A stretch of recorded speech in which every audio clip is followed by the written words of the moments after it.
નમસ્કાર દર્શક મિત્રો, તિલોક સત્તા શોમાં આપનું સ્વાગત છે।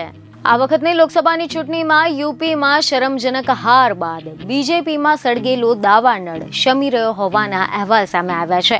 આના અગાઉ એવી ચર્ચાએ જોર પકડ્યું હતું કે હવે ભાજપ યુપીમાંથી યોગીને હટાવી દેશે, પરંતુ હાલ પૂરતી યુપીના સીએમ બદલવાની આ યોજના પડતી મૂકવામાં આવી છે, કારણ કે યુપીમાં હજુ યોગીનો દબદબો યથાવત છે।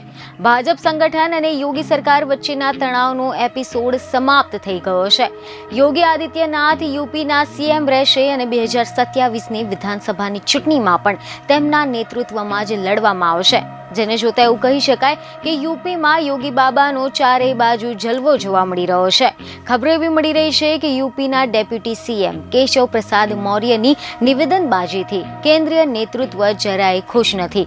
આવામાં આજે તેમની પાર્ટી ફોરમમાં જ બોલાવવામાં આવેલા નિર્દેશ અપાયા છે, અને એટલું જ નહીં, બંને ડેપ્યુટી સીએમ કેશવ મૌર્ય અને બ્રિજેશ પાઠકના જે કામકાજ છે તેના ઉપર પણ કેન્દ્રીય નેતૃત્વ મંથન કરી રહ્યું છે, અને હવે એવા અહેવાલ મળી રહ્યા છે કે આ બંને અંગે આગળ જઈને કોઈ નિર્ણય લેવામાં આવી શકે છે, જેથી શુક્રવારે જયપુરમાં ભૂપેન્દ્ર ચૌધરીએ ચોખ્ખા શબ્દમાં એવું નિવેદન આપ્યું હતું કે યુપીમાં ચહેરો બદલવાની કોઈ જ સંભાવના નથી।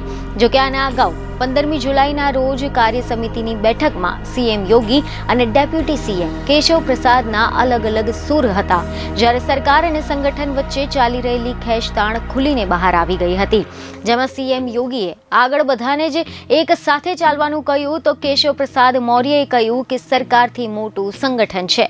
ત્યારબાદ સીએમ યોગીએ બેકફૂટ પર નહીં આવવાની વાત કરી તો મૌર્યએ કહ્યું કે સંગઠન હતું અને હંમેશા રહેશે। ત્યારબાદ યોગીએ સ્પષ્ટ સંદેશો આપ્યો કે 27માં એક પણ તિરાડ પડી તો બધા પર અસર થશે। દિલ્હીમાં યુપીના નેતાઓએ એક સાથે બેસાડીને સ્પષ્ટ કરી દેવામાં આવ્યું છે કે બધાએ એક સાથે જ ચાલવું પડશે, ઘર્ષણવાળા નિવેદન ન આપવા જોઈએ ને બધાએ મળીને કામ કરીએ। બીજને ખબરો સાથે ફરી મળીશું। ધન્યવાદ।